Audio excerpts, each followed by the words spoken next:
ఇక్కడ భిక్షమయ్య గౌడ్ ఎమ్మెల్యేగా ఉన్న సమయం నుంచి కూడా ముఖ్యంగా ప్రధానంగా మీరు బీర్ల ఐలయ్య అనుచరుడు అనేటటువంటి గుర్తింపును బాగా పొందారు.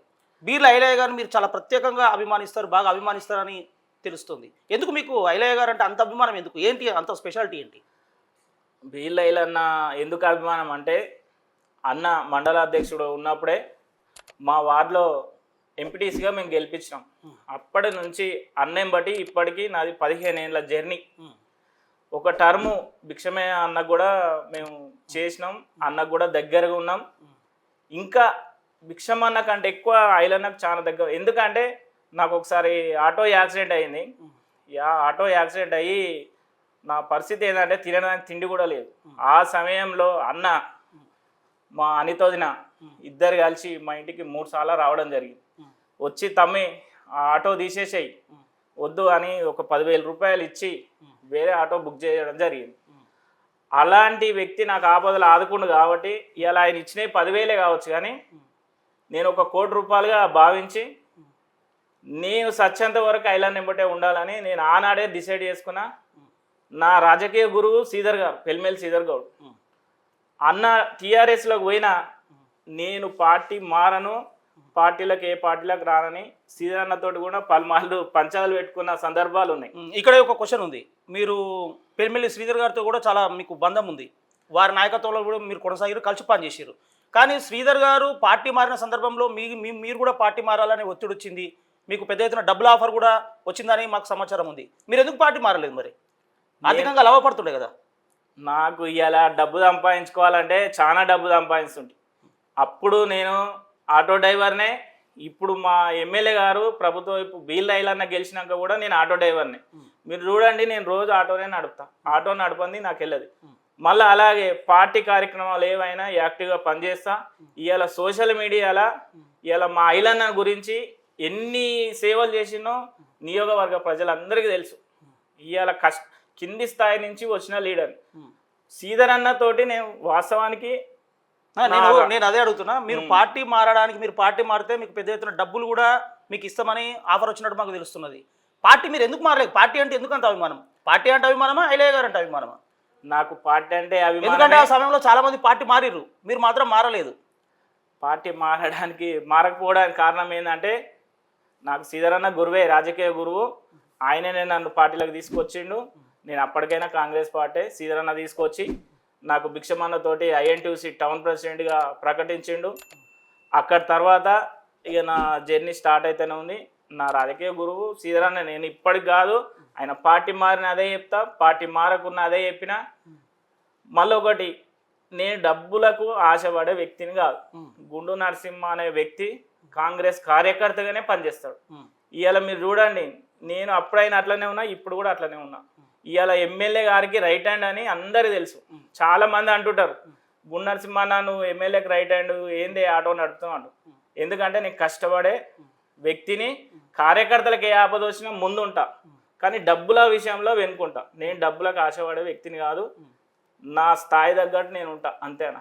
కేవలం మీరు పార్టీ మీద అభిమానం, ముఖ్యంగా ఐలన్న గారి మీద అభిమానంతో మీరు పార్టీ మారలేదు. నాకు పార్టీ అన్న ఎవరు వచ్చినా నేను పార్టీ మారేది లేదు, పార్టీ మారను.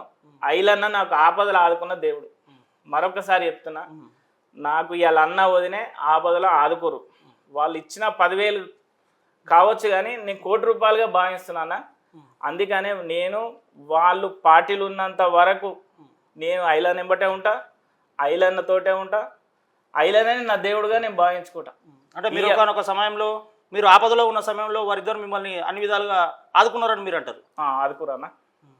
ఇప్పుడు ప్రధానంగా ఈ ఆదుకునే తత్వము మీలాంటి నాయకులు, కార్యకర్తలకైనా, లేకుంటే మొత్తం నియోజకవర్గంలో ఎవరికి ఎక్కడ ఏ ఆపద వచ్చినా కూడా వారు ఆదుకుంటుంటారా? ఎక్కడ ఆపద వచ్చినా ఫోన్ చేస్తే స్పందించాడు ఐలన్న అనేది లేదు. ఖచ్చితంగా స్పందిస్తాడు, తనకు తోచిన సాయం చేస్తాడు. ఇదైతే నేను 100% చెప్పగలుగుతాను. ముఖ్యంగా రాను రాను పాలిటిక్స్ చాలా కాస్ట్లీగా మారిపోయినాయి, మొత్తం ఖర్చుతో కూడుకున్నటువంటి రాజకీయాలు. కానీ మీరు గతంలో నుంచి కూడా ఆటో డ్రైవర్గానే కొనసాగుతున్నారు, ఆటో కార్మికునిగానే పనిచేస్తున్నారు, ఇప్పటికీ అదే ఆటో కార్మికునిగా పనిచేస్తున్నారు. ఆటో కార్మికునిగా పనిచేస్తూ రాజకీయాల్లో మీరు ఎలా ముందుకెళ్ళగలుగుతున్నారు? మీకు కష్టం అనిపించడం లేదా? ఇప్పుడు కష్టం అనిపిస్తుంది, కానీ మనం కింది స్థాయి నుంచి ఇవాళ ఇంత దూరం వచ్చినాం.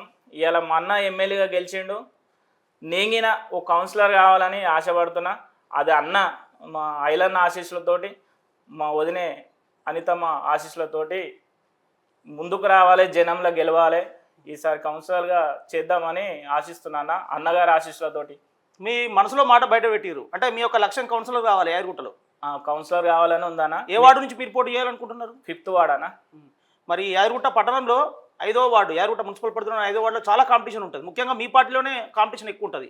ఇటువంటి కాంపిటీషన్ ఉన్న సందర్భంలో, ఇటువంటి చాలా పోటీ ఎక్కువ ఉన్న సందర్భంలో మీకు టికెట్ వస్తుందని మీరు ఆశిస్తున్నారా? ఖచ్చితంగా టికెట్ వస్తుంది. ఐలన్న ఆశీస్సులతోటి, మా అనితమ్మ వదిన ఆశీస్సులతోటి, ఆ దేవుడు లక్ష్మీనరసింహస్వామి ఆశీస్సులతోటి. ఎందుకంటే నేను కష్టపడ్డ కార్యకర్తను, మీరు కూడా చూస్తున్నారు. 15 ఏళ్ళుగా నేను పార్టీ పిచ్చోని. ముఖ్యంగా చెప్పాలంటే నాకు కాంగ్రెస్ పార్టీ అంటే పిచ్చి. ముఖ్యంగా ఐలన్న గురించి ఒక 1000 సేవలు చేసిన. నేను చెయ్యని ప్రోగ్రాం అంటూ లేదు, నేను తిరగని ఊరు అంటూ లేదు. ఐలన్న ఎంబటి ప్రతి విలేజ్కి పొద్దున లేచి అన్న బండి ఎక్కేది పోయేది. నేను తిరిగినప్పుడు ఇప్పుడున్న నాయకులు ఎవ్వరు లేరు. అంటే నేను వేరే విధంగా అంటలేను. ఇప్పుడున్న నాయకులు నేను అన్న ఎంబటి తిరిగినప్పుడు ఎవరు లేరు. అప్పట్లో మీరు ఐలయ్య గారితో తిరిగిన సందర్భంలో అతి కొద్ది మంది నాయకులు మీరే ఉండేవాళ్ళు. అవును మీరు అంటారు. ఒక 6 మందిని 7 మందిని తిరిగినాం అన్నతోటి. ముఖ్యంగా మీరు ఇప్పుడు కౌన్సిలర్గా పోటీ చేయాలనే ఒక లక్ష్యం ఉందని మీరు బయట పెట్టారు. మరి కౌన్సిలర్గా మీరు పోటీ చేయాలనుకుంటున్నటువంటి ఈ సందర్భంలో మరి పాలిటిక్స్ అనేవి ఇంతకుముందుకే అన్నట్టు చాలా కాస్ట్లీ ఉన్నాయి. మీరు భవిష్యత్తులో జరగబోయే కౌన్సిలర్ ఎన్నికల్లో మీరు ఆ పోటీని తట్టుకోగలుగుతారా? ముఖ్యంగా ఆర్థికంగా తట్టుకోగలుగుతారా? నిలబడగలుగుతారా ఆర్థికంగా? నేను గత 10 సంవత్సరాల నుంచి చూస్తే ఇవాళ వార్డులో ఏ ఆపద వచ్చినా, ఏది కానీ చిన్న సమస్య ఉన్నా ముందు ఉంటున్నా, నా ప్రజలకు అందుబాటులో ఉంటున్నా. ఇవాళ ఏంటంటే ఒక ఆటో డ్రైవర్గా మేము ముందుకు వస్తున్నా. నన్ను ఆశీర్వదించమని ప్రతి కుటుంబానికి చెప్పుకుంటున్నా. ఎందుకంటే ఏదో ఒక విధంగా ఏదో కుటుంబంలో ఇవాళ మా ఐలన్న చేసిన సేవలలోనే నేను అన్నకు ఉపయోగించుకుంటూ వచ్చిన. నాకు దోచిన సాయం నేను చేసుకుంటూ వస్తున్నా. ప్రజలలో పోయి ఒకసారి గెలవాలి, ప్రజలతో ఉండాలి. ఇవాళ ఐలన్న ఎమ్మెల్యేగా ఉన్నాడు. నేను ఖచ్చితంగా భారీ మెజార్టీతో గెలుస్తాను. నాకు ఆ లక్ష్మీనరసింహస్వామి ఆశీస్సులు ఉన్నాయని నేను మనస్ఫూర్తిగా కోరుకుంటున్నాను. డబ్బులు ఖర్చు పెట్టకుండా గెలవగలననే నమ్మకం మీకుందా? డబ్బులు అంటే మా అన్న ఉన్నాడు, నాకేం బాధ లేదు. ఐలయ్య గారు చేసినటువంటి సేవా కార్యక్రమాలు, ఐలయ్య గారు మీ వెనుక ఒక ఆరాగా ఒక అండదండగా ఉన్నారనే ఒక నమ్మకం, మీరు చేసినటువంటి సేవ మీకు పనికొస్తుందని మీరు భావిస్తున్నారా? ఖచ్చితంగా 100% పనికొస్తానా. ఇది స్థానిక సంస్థల ఎలక్షన్లు, డబ్బులను చూడరు. ఎందుకంటే జనంలో ఉంటున్నా కాబట్టి చిన్న ఆపద వచ్చినా నేను పోతా. ఇవాళ నా పని లెక్కల, నా కుటుంబ సభ్యుల లెక్కల నేను ముంగటుండి నడుస్తున్నా ఈ 5వ వార్డులో. మీరు ఎక్కడైనా అడగండి, అనునిత్యం నేను, ఎందుకంటే గల్లీవాసుని, నేను 24 గంటలు జనంతో ఉంటా. ఇవాళ ఆటో కార్మికుల ఉద్యమం కూడా మీరు చూడండి, ఇంట్లో 70 కుటుంబాల ఆటో డ్రైవర్ల కుటుంబాలు ఉంటాయి మా 5వ వార్డులోనే. ఇవాళ ఎన్ని రోజులు ధర్నా అంటే దగ్గర ఒక సంవత్సరంన్నర ధర్నా చేయడం జరిగింది. చేసి ఇలా కష్టపడి మాటలు పడ్డం, అవి పడ్డం, ఇలా గుట్టపైకి ఆటోలు ఎక్కించిండు మా దేవుడు ఐలన్న.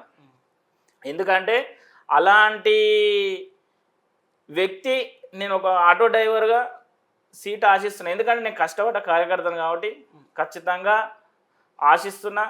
రేపు జనం కూడా నన్ను ఆదరిస్తారు. ఎందుకంటే ముఖ్యంగా ఏంటంటే మా ఆటో డ్రైవర్ల కుటుంబాలే ఇలా 70 కుటుంబాలు ఉన్నాయి. ఆ కుటుంబాలతో పాటు నేను చేసిన సేవలు, ఐలన్న చేసినటువంటి సేవలు, అవి ముందు తీసుకుపోయి నన్ను గెలిపిస్తాయని ఆశిస్తున్నాను. ఒకవేళ మీరు 5వ వార్డు నుండి కాకుండా వేరే వార్డు నుంచి ఏమైనా చేసే అవకాశం ఉంటుందా? 5వ వార్డులో కుదరదు నరసింహ, నువ్వు వేరే వార్డుకి వెళ్ళు అంటే వెళ్ళే అవకాశం ఉంటుందా? మీరేమైనా లేదన్నా చెప్తే 5వ వార్డు ఖచ్చితంగా అన్న ఆశీలతో గెలవబోతున్నానా. మీరు జనంలో ఉంటారని అంటున్నారు. జనంలో ఏ విధంగా మీరు పనిచేస్తున్నారు? అంటే ఒకవేళ మీరు డబ్బులు ఖర్చు పెట్టకున్నా కూడా కేవలం గుండు నరసింహ సేవలను చూసే మనం గెలిపించాలి అని జనం అనుకుంటే మీరు ఆ స్థాయిలో మీరు జనానికి ఏ విధమైనటువంటి సేవలు అందిస్తున్నారు? ఎట్లా ఉంటున్నారు మీరు జనంలో? వారికి ఎంఆర్ఓ ఆఫీస్ పనులైనా సరే, పిఎస్ పనులైనా సరే, ఇంకా వాళ్ళ పర్సనల్ పనులైనా సరే, ఎమ్మెల్యే గారి దగ్గర ఏమైనా పనులు ఉన్నా, నా పని చేయడగొట్టుకైనా వాళ్ళకి పని చేసి పెడుతున్నా. మళ్ళా 5 సంవత్సరాల నుంచి ఎవరు చనిపోయినా నాకు తోచిన సాయం చేసుకుంటూ వస్తున్నా. అదే నాకు రేపు వాళ్ళే నన్ను ఆశీర్వదిస్తారని నా గట్టి నమ్మకం అన్న. మీరు ఒక ఆటో డ్రైవర్గా పనిచేస్తూ మీకున్న సంపాదనలో కొంత ప్రజలకు కూడా మీరు ఖర్చు పెడుతున్నారు. నాకు రోజు నేను కష్టపడితే నాకు 1000 రూపాయలు వస్తాయన్న. అందులో మా ఫ్యామిలీకి ఒక 500 ఉన్నా ఒక 500 ప్రజలకే నేను ఇలా ఖర్చు పెట్టాలన్నది నా సిద్ధాంతం అన్న. ఎందుకంటే ఐలన్ననే అంత సేవలు చేసిండు, మనము ఎంతో కొంత మనం కూడా వృత్త భక్తి సాయంగా మనం చేయాలని ఆయన అడుగులో నేను తిరుగుకుంటూ ఆయననే నేను మనసులో పెట్టుకొని నాకు వచ్చిన సాయం కూడా నేను చేసుకుంటూ పోతున్నా. కానీ నా సేవలు నేను ఎక్కడ చెప్పుకోను. అన్న కూడా అదే విధంగా ఉంటాడు. ఆయన శిష్యునిగా ఇలా బిల్లైలే శిష్యునిగా నేను కూడా ఏంటంటే పనులు చేసుకుంటూ పోతున్నా. ప్రజలు వాళ్ళే గుర్తిస్తారు అని నా ఆలోచన. 5వ వార్డులో చాప కింద నీరులా మీ పని మీరు చేసుకుంటూ వెళ్తున్నారు. ఖచ్చితంగా మీకు పార్టీ నుంచి మీకు గ్రీన్ సిగ్నల్ వస్తుందని మీరు భావిస్తున్నారు. ఖచ్చితంగా రేపు మా అన్న ఆశీర్వాదంతో నేను గెలుస్తాను. నా 5th వార్డులో ఖచ్చితంగా సీట్ వస్తుంది. మీరు గత ఎన్నికల్లో కూడా మీరు పోటీ చేయాలని భావించారు, చివరి వరకు కూడా మీరు పోటీలో ఉన్నారు. కానీ మీకు ఎందుకు టికెట్ ఎందుకు రాలేకపోయింది, మీరు ఎందుకు విరమించుకున్నారు? టికెట్ అంటే గత ఎలక్షన్లల్లో ఇక నేను వేరే చెప్పొద్దు కానీ అప్పుడు నేను నిలబడటానికి సిద్ధమైన అప్పుడు మహిళా రిజర్వేషన్ వచ్చింది. ఇప్పుడు ఉన్న ప్రస్తుతం మా భర్తన్న వానోదిన ఉన్నారు కదా, వాళ్ళకి ఏంటంటే చైర్మన్ అవకాశం వాళ్ళకు ఉండే. చైర్మన్ అవకాశం ఉంది కాబట్టి మా ఐలన్న గారు కానీ గడ్డ మీద మామూలు కానీ వీళ్ళు వచ్చి తమ్మి ఈసారి ఊకోవాలి ఖచ్చితంగా నరసింహ, నీకు భవిష్యత్తు ఉంది, నీ చిన్న ఏజ్ కదా, మళ్ళీసారి నీదే ఉంటుంది కదా అని వాళ్ళు చెప్పడం జరిగింది. నేను అధిష్టానం మాట కట్టుబడి ఉన్నా, వదిలేసిన దగ్గరుండి ఇలా గుట్టల 12 వాళ్ళల్లో అత్యధిక ఓట్ల మెజార్టీతో భర్తన్నని గెలిపించడం జరిగింది. మరి ఈసారి కూడా మీరే అంటున్నారు భరత్ గారిని మేము గెలిపించాం, భరత్ గారు సతీమణి గెలిపించామంటున్నారు. ఈసారి కూడా మీకు భరత్ గారి నుంచి మీకు పోటీ ఎదురయ్యే అవకాశం లేదంటారా? లేదన్నా, ఈసారి నాకు ఖచ్చితంగా అన్న మాట ఇచ్చిండు. 100% నేను ఈసారి 5వ వార్డు నుంచి ఖచ్చితంగా పోటీలో ఉన్నాను. ఒకవేళ అధిష్టానమే కానీ ఎమ్మెల్యే గారే కానీ ఈసారి కూడా మరి నువ్వు పోటీ చేయడానికి అవకాశం లేదు, నీకు వేరే విధంగా ఇంకే విధంగానైనా మేము న్యాయం చేస్తాం, పోటీ నుంచి నువ్వు తప్పుకో అని అంటే మీరు పార్టీ నిర్ణయానికి, అధిష్టాన నిర్ణయానికి, ఎమ్మెల్యే గారి నిర్ణయానికి కట్టుబడి ఉండే అవకాశం ఉంటుందా, లేక ఇండిపెండెంట్గా చేస్తారా? లేదా ఇండిపెండెంట్గా అయ్యా, నేను పార్టీ నుంచే చేస్తా. నాకు ముఖ్యంగా మరొకసారి చెప్తున్నా ఏంటంటే, నాకు మా అనిత వదినమ్మ ఆశీస్సులు, మా ఐలన్న ఆశీస్సులు ఉన్నాయి. ఖచ్చితంగా టికెట్ నాదే. 5వ వార్డు నుంచే పోటీ చేస్తా, అది టికెట్ మీదనే వేస్తా. కాంగ్రెస్ పార్టీ నుంచి ఒకవేళ అవకాశం రాకపోతే ఇతర పార్టీల వారు మీకు అవకాశం ఇస్తామంటారు, అప్పుడు మీరు పార్టీ మారే అవకాశం ఉంటుందా? నేను పార్టీ మారేది లేదన్నా. నా రక్తమే కాంగ్రెస్ రక్తంగా నేను భావించుకుంటా. ఇలా నా పిల్లలైనా నా భార్య అయినా మేము కాంగ్రెస్ పార్టీలో ఉంటాం, సత్యంత వరకు అందులోనే ఉంటాం. మనం ఒకవేళ జనరల్ అయితే మీరు చేస్తారు, ఒకవేళ రిజర్వేషన్ అయితే మీ సతీమణి నిలబడతారా? ఇద్దరం ఎవరైనా సరే అన్న, లేడీస్ మహిళ వస్తే ఆమె, జెంట్స్ వస్తే నేను సిద్ధంగా ఉన్నాం. ఒకవేళ రిజర్వేషన్ వచ్చింది అనుకోని మీ సతీమణి నిలబడడానికి మరి మీ సతీమణి వార్డులో కానీ ప్రజల్లో కానీ తిరుగుతున్నారా? వారికి కూడా పరిచయం ఉందా జనంతో? జనంలో అందరూ గుండు పారిజాత అంటే అందరికీ పరిచయమే. మహిళా సంఘాలతోటి కూడా ఆమెకు అనుబంధం ఉంది. ఈ యాక్టివ్గా ఇప్పుడు అన్న ఎంపీటీసీ నిలబడ్డప్పుడు నా కొడుకు చిన్నోడు ఉండే, నా కొడుకుని వేసుకొని కూడా ఇలా అనిత వదినతోటి ఆమె చాలాసార్లు తిరిగింది. మొన్న ఎలక్షన్లకు కూడా ప్రతిరోజు మేము బండ్లలో కాదు మా ఆటోలనే అనిత వదిన ఎక్కించుకొని ఇలా ప్రతి వార్డు 12 వార్డులు తిరగడం జరిగింది. ప్రధానంగా ఇంకొక విమర్శ ఉంది, విమర్శ అనుకోండి, ఆరోపణ అనుకోండి. గుండు నరసింహ గారు కేవలం పైకి ఆటో కార్మికులుగా కనిపిస్తున్నప్పటికీ కొంతమంది బిగ్ షాట్స్కు బినామీగా ఉన్నాడు, అందువల్లనే ఆయన చాలా ధైర్యంగా ఉన్నాడు, రేపు ఎలక్షన్లలో నేను ఖర్చు పెట్టాను అన్నా కూడా పెద్ద ఎత్తున ఖర్చు పెట్టి గెలవడానికి సిద్ధంగా ఉన్నాడు, ఎందుకంటే కొంతమంది బిగ్ షాట్స్కు బినామీగా ఉన్నాడు గుండు నరసింహ అనేటటువంటి ఒక విమర్శలు, ఆరోపణలు కూడా వస్తున్నాయి. ఇది మీరు ఎట్లా స్పందిస్తారు? బినామీగా అంటే మీరు ఒక్కసారి గమనించాలన్నా, నేను ఆటో నడవంది నా ఫ్యామిలీ గడవదు. ఇవాళ నేను ఒక ఆటో కార్మికునే ఉన్నా. ప్రతిరోజు మీరు చూడండి, నేను పార్టీలో ప్రోగ్రాం పాల్గొన్నా కానీ మళ్ళీ ఒక సగం పూట ఆటో నడుపుకుంటా. నేను 24 గంటలు హైదరాబాద్ పోతుంటా. ఐలన్న ఏదన్నా ఒక సందర్భంలో నాకు బండిలో కలుస్తూనే ఉంటాడు. నేను పోతుంటా ఆయన వస్తుంటా, లేకపోతే నేను అటు పోతుంటే ఇటు వస్తుంటా. నాకు ఎలాంటి బినామీలు కానీ ఏవి కానీ నా మీద లేదు. ఇంత మటుకు నేను పార్టీలో రిమార్కు లేదు. నేను ఒక్క రూపాయి కూడా పార్టీ తరఫున నేను సంపాదించుకుంది లేదన్నా. నా కష్టాజీతం మీదనే బతున్నా, ఇక ముందు కూడా అట్నే బతుతా. రేపు అవసరం అంటే నా ప్రజల కాళ్ళు పట్టుకొని నేను బదిలాడుకుంటా, కానీ నేను ఎవరితోనో బినామీగా ఉండను. నేను డబ్బులు ఎక్కడ వసూలు చేయనన్నా. ఐలన్నకు ఎక్కడ మాత్రం రిమార్కు తేను. కానీ ఇప్పుడున్న ఈ రాజకీయాలలో అంచెలంచెలుగా ఎదుగుతూ అటు ఆటో కార్మిక నాయకుడిగా కానీ ఐఎన్టీయూసీ అనుబంధంగా ఆటో కార్మిక సంఘంలో కానీ అసంఘటిత రంగ కార్మికుల విషయంలో కానీ ఎదుగుతూ ఈ రోజున పట్టణ కాంగ్రెస్ పార్టీ వర్కింగ్ ప్రెసిడెంట్గా అయ్యారు. తనదైనటువంటి ఒక ప్రత్యేకతను చూపించుకుంటున్నారు. పట్టణంలో కాంగ్రెస్ పార్టీలో గుండు నరసింహ అంటే ఒక ప్రత్యేకమైన పేరు ఉంది. ఈ స్థాయికి రావడానికి కారణం ఖచ్చితంగా గుండు నరసింహ వెనుక ఎవరో ఒకరు ఉన్నారు, ఒక శక్తి ఉంది అని అంటారు. నా వెనుక ఏ శక్తి లేదు, మా ఇలానే నా శక్తి. అన్న ఆదేశిస్తాడు, నేను పని చేసుకుంటా పోతాను. నేను కష్టాన్ని నమ్ముకుంటా.